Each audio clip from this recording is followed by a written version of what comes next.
So for the last 8 years, the Utah Department of Health, in partnership with the Zero Fatalities program and UDOT, have created a Memoriam book of teens who were killed in car crashes.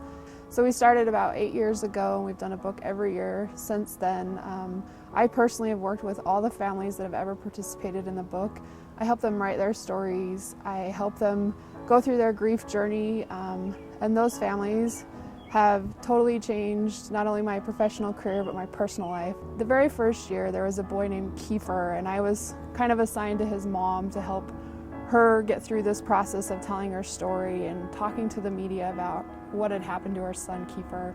He was 16, he was driving to school with his little brother. He overcorrected, missed a turn, and crashed and was killed on impact. His little brother survived. I know for me personally, these stories have changed the way I drive on the roads. I distinctly remember driving home one day after working on this book, and my phone rang, and it was in the back seat, and I thought, I'm just gonna grab it and answer this really quick.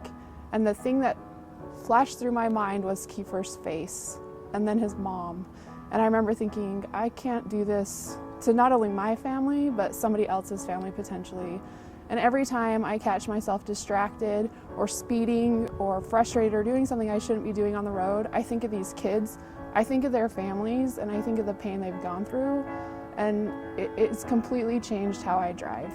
If I could tell people anything, it would be to please wear your seatbelt, to take the time to buckle up every time you get in the car.